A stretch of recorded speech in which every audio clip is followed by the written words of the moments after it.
سڵاتان لەبێت بینەرانی خۆشەویستی تەلەڤیزیۆنی کۆمەڵە بە بەرنامەیەکی تایبەتەوە لە خزمەتانداین. ڕۆژێمی کۆماری ئیسلامی ژیانی بۆ زۆرینەی خەڵکی کۆمەلگای ئێرانی کردووە بە دۆزەخێکی بێهاوتا. زۆرینەی خەڵکی کۆمەلگا توانای بژێوی ژیانیان نییە. ملیۆنان کەس لەژێر هێڵی هەژاریدا دەژین. بە ملیۆنان کەس کەمترین دەستڕاگەیشتن بە خزمەتگوزاریە دەرمانیەکانیان هەیە. بە ملیۆنان منداڵ لە مافی خوێندنی دروست و ستاندارد بێبەشن. ملیۆنان کرێکار موشەیان لە خوار هێڵی هەژاریەوەیە و چەندین شیفت کار دەکەن بۆ ئەوەی بژێوی ژیانیان دابینکەن. جگە لەوەش حاکمانی تاوانکار لە ئێراندا بەو هەڵاواردنە کە بەرامبەر بە ژنان و نەتەوە شەوساوەکان و کەسایەتە مەسەبیەکانی دیکە دەکەن ژیانیان دوو هێندە قورس کردووە. لەسەروی هەموو ئەم گرفتانە ڕژیمی کۆماری ئیسلامی ڕۆڵێکی بەرچاوی هەیە بۆ لە ناوبردنی ژینگە و دارستانەکان لە ئێران. بۆ گفتوگوکردن لەسەر ئەم بابەتانە داوامان کردووە لە هاوڕێ شۆڕش کەریمی ئەنجامی کۆمیتەی ناوەندی کۆمەڵا کە لەم بەرنامەیە حاضر بێت و وەڵامی چەند پرسیارمەمەتەوە. هاوڕێ شۆڕش زۆر سپاس بۆ ئەوەی کە بەشداری لەم بەرنامەیە و سڵاویشت لەبێت. منی سڵام هەیە بۆ ئێوە بۆ هەموو بینەرانی یازی تەلەڤیزیۆنی کۆمەڵ. زۆر سپاس کاک شۆڕش، پرسیارەکانم بۆ دەست پێ یەکەم کە بار و دۆخی گشتی کۆمەلگا ئێران و ئەو خێرانانەیە کە حکوومەتی ئیسلامی ئێران بەرەو ڕووی بوونەتەوە بەوە دەست پێ بکەین. ڕای ئێوە سەبارەت بەم مۆزوع چییە؟ بە بڕوای من دەتوانین بڵین لەم هەموو ئەم بۆهرانانەی کە لە کۆمەلگەی ئێرانە هەیە لایەنی خەڵک زۆرتر زەرەری لێ دەبینێ بە نسبەتی حاکمیەت. ئێمە دەتوانین بەشهای جۆرا و جۆر ناو ببین کە خەڵک بەڕاستی ژیانیان ئەوەندە لێ تەنگ بووتەوە کە ئیتر لەژێر حاکمیەتی کۆماری ئیسلامیدا ناتوان حتا بژێوی ژیانیان تامین بکەن. ئەگەر چاو لێ بکەی مەسەڵەن سەتحی مایشەتی خەڵک، حتا دەنگی زۆر ئیسلاح تەلەبانی حکوومەتی و حتا ئوسوڵگەرایانیش لەم بابەتەوە دەرهاتووە. چاو لێ بکەن تەوەڕۆمێکی لە ڕادەبەدەر کۆمەلگەی گرتووەتەوە، هەموو کەلوپەلی خواردەمەنی تووشی تەوەڕوم بووە. بەڵام چاو لێ دەکەی دەستمۆزد و حقوقێک کە بە کرێکار دەدرێ حقوقێکە کە 1/4 ئەو بەشەیە کە بۆ ژیانی پێویستی پێێتی. یعنی چاو لێ بکەی ئەبینی بەشێک زۆر لە خەڵک لە ناچاریدا ڕوویان کردووەتەوەی کە چەندین شیفتی کاری کار بکەن. یعنی ئەو 8 سەعات کار 7 سەعات کاری تر ناتوانێت تامینی ژیانیان کە بۆیە ناچارن مەجبورن لە فشارێکی ئاوارا دەبەدەردا لە چەندین شوێندا کار بکەن بۆی کە بتوانن ژیانی خۆیان تامین بکەن. ئەمە دەرباتێکی زۆر بە کۆمەلگادا ئەگەرە بینین بەرحاڵ لایەنی خەڵکەوە بەشێکی زۆر لە خەڵک تووشی کێشە و گرفتی کۆمەڵایەتی دەبن، تووشیاتیا دەبن، خانەوادەکان لە یەک دەپاشرێ، خەڵک تووڕەن بەدەستی یەکترەوە، ڕەوابەتی کۆمەڵایەتی تێک دەچێومانە هەمووی نەتیجەی ئەو فەقرەیە و لە نەتیجەی ئەو اقتصادی دارماوەیە کە کۆماری ئیسلامی تەحمیلی کردووە بەو کۆمەڵگەدا. دەبینین بەشێک زۆر لەم فەقرەیش بە نەزەری من باوەڕی من دەستکردی خودی حکوومەتە بەشێکی زۆری. لە نەتیجەی ئەو فەقرەدا خەڵگە چێتەوە ناوخۆی، خەڵک فرسەت و زەمان و ئەمکانی ئەوەی نییە بیر بکاتەوە لە مشکڵاتەکە. کۆمەلگە ئەوەندە تووشی تووڕەیی و بێزاری دەبێت کە ئیمکانی دەربازبوون لە وەزیەت نابینێ. بۆیە من پێم وایە ئەو بەشێک زۆر لەو فەقرەی کە تەحمیل کراوە بۆ کۆمەلگە نەتیجە و دەستکردی کۆماری ئیسلامیە. بەشی تری ئاموزش و پەروەرشە چاو لێ بکەن لە دوای هاتنە سەرکاری ڕەفسەنجانیەوە ئاموزش و پەروەرش بووە بە شوێنێک کە وەکو کارخانەیەک سوود تەولید دەکات. نەهادهایەک دروست بووە لە مەدرسەی ابتدائیەوە تا متەوەسطە و تا سەتحی حتا عالی کە مناڵانی ئەو خانەوادانەی کە جزوێ لە حاکمیەتن یا سەرمایەدارن دەتوانن تیا دەرس بخوێنن و بەهرەمەند بن لە شرایەتێکی باشتر بە نسبەتی خەڵکێکی تر. و ئەمە نابەرابەریکی دروست کردووە. گزارشێک کە دراوە لەلایەن کۆمیسیۆنی ئاموزشی خودی مەجلسەوە سەدها هەزار معلم کەمە ناتوانێت پێداویستی مەدرسەکان تامین کە ملیۆنها مناڵ ناتوانێت بڕواتە مەدرسە. محیتی زیستی نائەمن و وێرانە چاو لێ بکەن ساڵانی پێشووتر 20 ساڵ لەمەوبەر 30 ساڵ لەمەوبەر شاهدی ئەو گەرد و غوبار و تۆز و لە بینچوونی محیتی زیستە نەبووین کە دەبینین ساڵانە خەڵک لە ئەو فەسلانەی کە گەرمایە ناتوانن نەفەسیش بکێشن یا لەوەی کە خودی کۆماری ئیسلامی بە دەستێوەردان بە ئاگرتێوەردانی حتا ئەو دارستانانەی مەسەلەن لە کوردستانە هەیە بە بیان و هایکی جۆرا و جۆر بەس لێدانی سەدی غێرە کارشناسی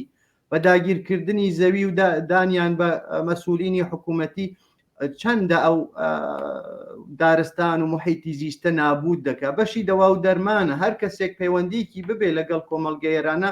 دەبینێ خەڵک حتاگەر نەخۆشیش بکەوێ واقعان ئەمکانی ئەوەی نیە مراجعە بکە بە دوکتور و دەوا و دەرمانی بۆ ببێت یعنی ئەمەش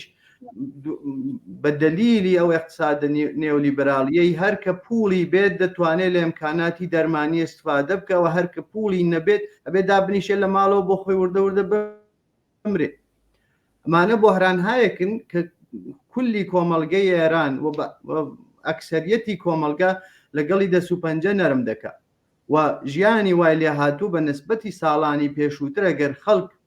زەخیرەیەکی بوو ئەگەر خەڵک دەیتوانی لانی کەم پێداویستی ژیانی خۆی تامین بکە بەڵام لەم دەورەدا ئیترەوانەی نییە ئۆخۆخ و دەسمۆزدێکە چوار کەڕەت خوارەوەی ژێری خەتی فەقرەی تر زیندومان لە ناو ئەم کۆمەڵگەی تر واقعان امکان پەزیر نییە لە لایەکی ترەوە خودی حاکمیت لەگەڵ ئەو بەحرانەی ڕوبەڕووە کە ئەم کۆمەڵگەیە وا لێ کردووە کە نمودەکانی مانێمە لە شۆڕشی ڕابردووە بین یعنی خودی حاکمیت لەگەڵ عەدەمی مەشروعیەتە ڕوبەڕووە یعنی ئەگەر فەزایەکی ئازاد ببێ 24 سعات فەزای ئازاد ببێ ئێمە ئەسەری لە کۆماری ئیسلامی نابینی بەڵام ئەو شتێک کە کۆماری ئیسلامی ئێستا لەسەر حکوومەت ڕاگرتووە ئەو هێزی نظامیەیە ئەو کۆماری ئیسلامی لەگەڵەوە ڕوبەڕووە لەگەڵ تەحریم ڕوبەڕووە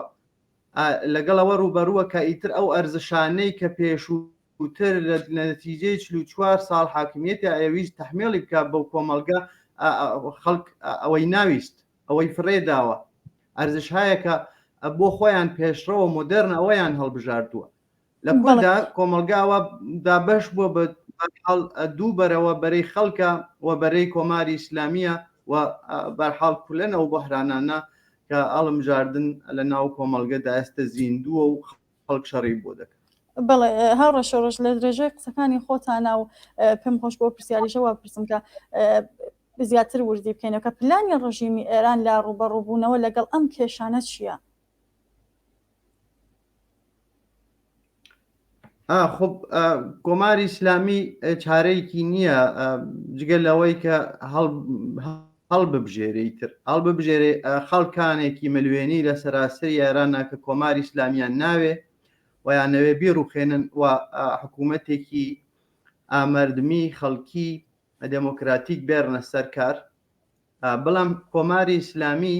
لە مقابلی ئەم هێزەدا حتا توانی ئەوەی نییە ڕێفۆرمێکیش بکە ئێمە دەبینین کە لە شۆڕشی ژینادا خەڵک ڕووسەریەکانیان فرێدا بەتایبەتی ژنان ڕووسەریەکانیان فرێدا خەڵکێکی زۆر بەعام لە ئەکسەری شارەکانی ئێرانە پشتیوانیان لێکرۆ بزوتنەوەیکی جەماوەریە تکایەوە لە دەورەیەکی کۆتادا کۆماری ئیسلامی بەرحاڵ مەسلەی نەبوو مەسلەی حەجاب لە دەورەیەکی کۆتادا لە دەورانی و شۆڕشەدا بەڵام ئێستا دەبینین کە حتا توانی ئەوەیشی نییە عەقەبنشینی بکات لەو ئەرزشانەی ئەرزشە ئیسلامیانەی وا بۆ خۆی دابینی کردووە سەدها ڕۆڵەی خەڵک لە پێناوی و شۆڕشەدا گیانیان بەخت کردووە دەبینین تەرحایەکی زۆر بە دەرەجاتێکی ارتجاعی تر لەوانە دێرنەوە بۆ سەرکاروایانەوە بەرژنان تەحمیلی بکەن گەشت های ئەرشاد بازەماتوسەوە ئەوە هەفتەی دوو هەفتە لەمەوە بەربوو کە چاومان لێبوو کچێکی کرماشانی گیانی لە دەستە ئارمی تاگراون بەداخەوە ئەوە نەهادهایەکی تری خودی مەسئولینی حکوومەت نسڵ چاو لێ بکەن جنبشی دانشجویی و دانش ئاموزان زۆر تاسیرێکی بەربڵاویان بوو لە خودی بزوتنەوەکەدا جمهوری ئیسلامی لە بەجێگەی عەقەبنشینی دەستی داوە بە خالەسازی یعنی خالەسازی ئەگەر پێشووتر نەیتوانی وە بەشێک زۆر لە ئۆستادانی دانشکا مامۆستایانی مەدرسەوەوانە دەربکە لە سەرکار ئێستا دەستی داوە بۆ خالستازیانە بەشێکی زۆریانی بازنشەستە کردووە بەشێکیانی ئەخراج کردووە ئەوە بەشێ زۆر لەوانەی کە نزیکن لە حاکمیت لەسەر کار دایانی ناوە بەجای کۆمەڵگەی بەستووە بەشێکی زۆر لە فعالینی اجتماعی لە جنبشی ژنان مامۆستایان دانشجویان کرێکاران محیتی زیست لە زیندانەکانن و فەزایکی سەرکوتی بەسەر کۆمەڵگەدا زاڵ کردووە بۆیە کۆماری ئیسلامی دەزانێت بۆچیش ئاوا دەکات بۆیە دەزانێت ئەگەر عەقبنشینی بکە لە هەر کام لەو پایانەی کە پایە ئیدۆلۆژیکی خودی حاکمیەتە خەڵک ئیتر ناوەستێ پێ و باقی پایەکانی تریشی بووە ڕوخێنێ بۆیە نەتیجەتەن دەستی داوە بە خالصسازی بە سەرکوت و داپلۆساندنی خەڵک ئەوە کارێکە کۆماری ئیسلامی لە بەرابەری ئەو خواستە متاڵباتە بە حەق و ئازادی خوازانەی خەڵکا کردوویەتی بەدەیکا زۆر سپاس کاک شۆڕەش خەڵک خۆشتان ئاماژەتان پێکرد بزوستنەوە کۆمەڵایەتیەکان و ئۆپۆزۆسیۆن لە ماڵەماڵەکردن لەگەڵ ئەم دۆخەی کە ئاماژەتان پێکرد چ ئامانجێک بە دوای خۆی داهێنێت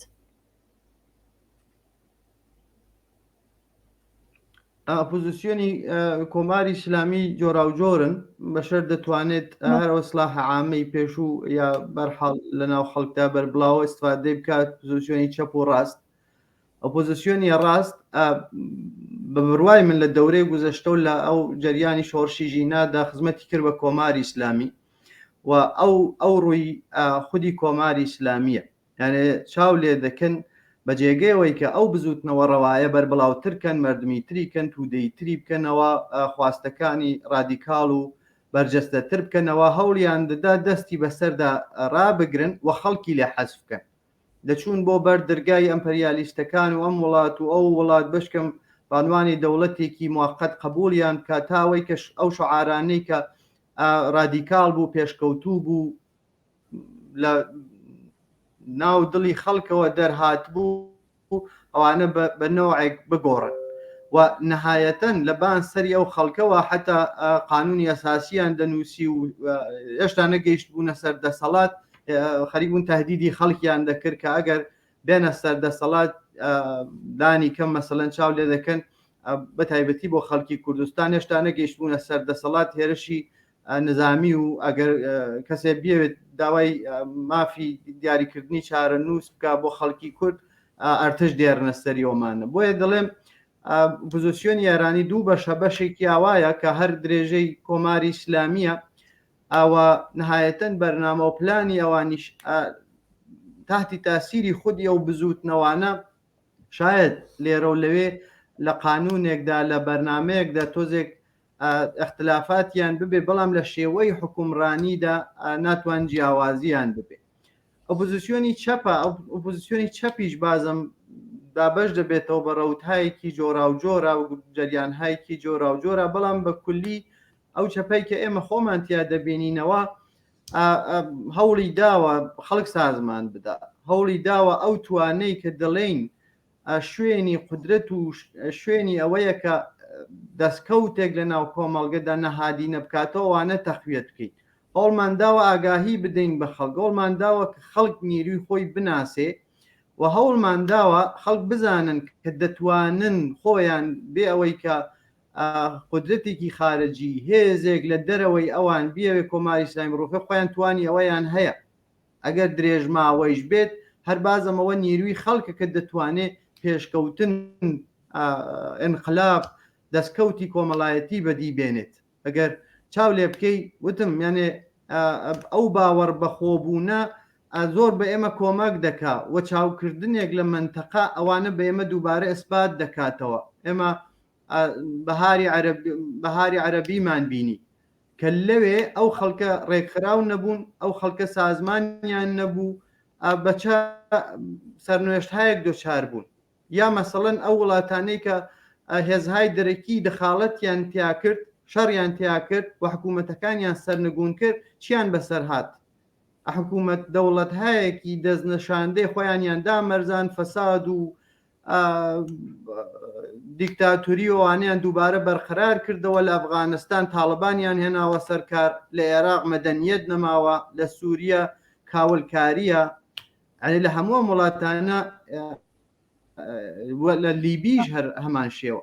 وەیە ئێمە وەک خۆمان هەمیشە باوەڕمان بەوە بووە کە هێزی خەڵکە لە خوارەوە بە ڕێکراوەهای خۆیان بە ئاگاهی خۆیان بە باوەڕ بە هێزی خۆیانە دەتوانێت کۆماری ئیسلامی بڕوخێنێ لە مواجهە لەگەڵ کۆماری ئیسلامیە لەم دەورەدا خەڵک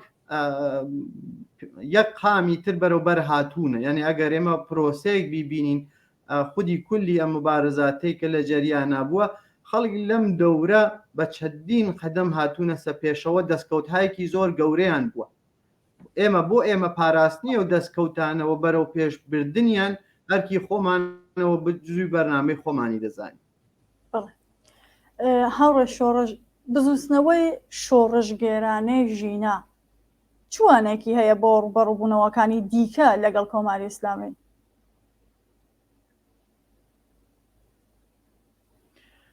بە باوەڕی من زۆر شتی هەیە بۆی کە لێ فێربین کۆماری ئیسلامی بە 44 ساڵ حتا پێش کۆماری ئیسلامیش حکوومەتی پالەوی لە سەرکارەوە بوو ئەو دوو دەستگی یا ئەو جیاوازی زمانی و نەتەوەیەی کە لە ناوی ئێرانە بوو وەکو ئەبزارێک بۆ تەفرەقە و بۆ ئەبزارێک لە دەستی حکوومەتی ناوەندا کەڵکی لێوەرگیراوە ئەو ڕەوەندەی کە لە ئێرانە بە ناوی دەوڵەت نەتەوە سازی لەسەرەوە بە سەرکوت تەحمیل کراوە بۆ بە نەتیجەوەی کە ملەتانێکی زۆر لە ناوی ئەم چوارچێوەی ئێرانەدا لە ژێر فشار و تەبعیز و نابەرابەریدا بژین ئەگەر ئەم نەتەوانە بتوانن پێکەوە ئتحادیان ببێ پێکەوە بۆ ئەو مافانەی خۆیان مبارزە بکەن ئەوە دەتوانن حکوومەتی ناوەند کە بەرحاڵ زۆریان پێژێت و تەبعیزیان پێماڵەکەەوە استثماریان دکە بیڕوخێنن بەڵام بە ساڵان دروست بوونی دەوڵەت نەتەوەی ئێران حکوومەتی ناوەند هەمیشە وەکو ئەبزارێک بەکارهێنراوە بە دژی نەتەوەکانی تر کورد بە دژی تورک بەردژی کورد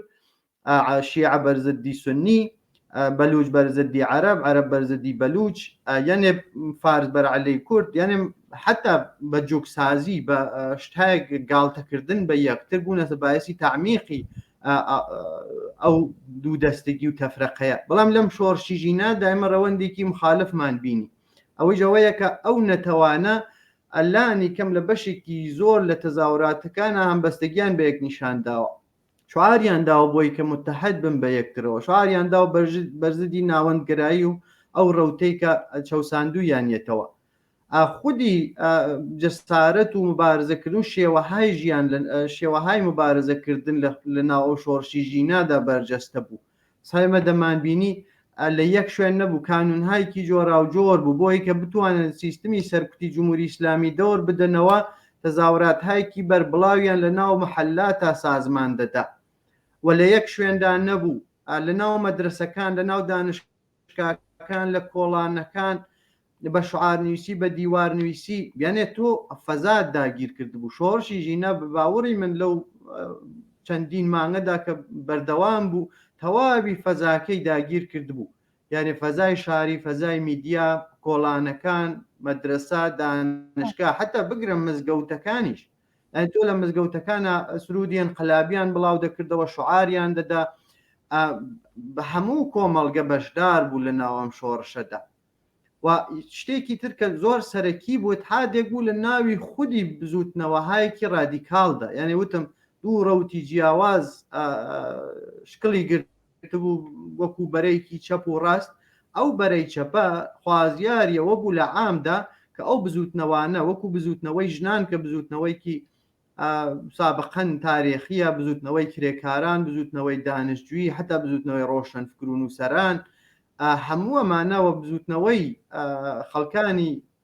مافخوراوی نەتەوەکانی تر ئەمانە ڕێک بخەن و بە نەزەری من دەستکەوت هایکی زۆر زۆر گەورە بەدەست هاوەنرا حتا لە نەهادیدەکردنی شعارهای ڕادیکال کە دەدرا لە ناوم بزوتنەوانەدا بۆیە ئەم شتانە چەندین خەدەمەم بزوتنەوەیە بەرەو پێش هێناوەوە دەرسوەرگرتن لەمانە بۆی مە مهمەوە یەک شتیش کە وەکو جەنبەیەکی منفی لە خودی و قەزیەوەیە کە کۆماری ئیسلامی هەوڵی دەدا یانێ کۆماری ئیسلامی بە عام دەترسێ لە جەماوەر ئەگەر خەڵکانێکی مەسەڵەن ئەقەلیەتێک لە ناو ئەو کۆمەڵگەدا زۆر بەڕاحەتی سەرکوت دەکا بۆ نمونە مەسەڵەن ئێمە لە دەهەی 60 و دەهەی 70 و حەدا بگرێت دەهەی 80دا ئەقەلیەت هەیەک توان و جەسارەتیەوەیان بوو ئاعتراز بکەن اعتصاب بکەن بڕۆنە زیندان بەرحاڵە مقابلی حاکمیەتە بێسنەوە وەڵام ئەکسەریەتێک لەو خەڵکە بێدەنگ بوو ئەکسەریەتێک کە ئەگەر چی تەمایلیان بە حکوومەت نەبوو بەڵام بێدەنگ بوو حاضر نەبوو ئاعتراز بکە چاوی لەو شەڕەی بینی ئەقەلیەتێک لە پێشڕەوان و کۆماری ئیسلامی دەکرد و کۆماری ئیسلامی زەفەری پێیان دەبر و سەرکوتیانی دەکرد بەڵام لەم دەورەدا جمهوری ئیسلامی دەزانێت ئەکسەریەتی خەڵک ناڕازیە ئەکسەریەتی خەڵک ناڕازیەوە ئەوە قەلیەتەیش ئێستا بووە بە بەرحاڵ جەماوەرێکی بەربڵاو لە خەڵک لە فعالین و لە تێکۆشەران ومان بۆ بەرگرتن لەوانە هەوڵی دەدا لە ئەکسەری ئەو شوێنانە بیان بە بەرەو دەرگیری هایەکی زوودڕەس یعنی ئەو دەرگیریە زوودڕەسانەی مەسەڵەن پێش بەوە بگرێت کە جەماعەتێکی زۆری چەندین هەزار کەسی لە شوێنێک کۆ ببنەوە و دەست بدەن بە اعتراز و مانگرتن فەوری بە تەرێقی کەسانێکە بوویوە بە تەرێقی ئاژی بەرحاڵی درهای کە لەناو تەزاوراتەکانی دەبرد بەرەو شوێنهایە کە خۆی پێویستی پێبوو بۆیە بە نەزەری من یانێ دەرسوەرگرتن لە کولی ئەم شتانە و جەماوەری ترکردنەوە و قەدەمهایەکی بعدی کە خودیان بزوتنەوانە هەڵی دەگرن لە هەڵسەنگاندنی شۆڕشی ژینادا و نقاتی مثبت و منفی ئەو شۆڕشە زۆری دەتوانێت یارمەتی دەرمان ببێت. بەڵێ زۆر سپاس کاک شۆڕەژ وەکو دوا پرسیاریشم و هەر دوا بە دوای پرسیاری پێشوەکەم دەمەوێت ئەو پرسیارە بکەم کە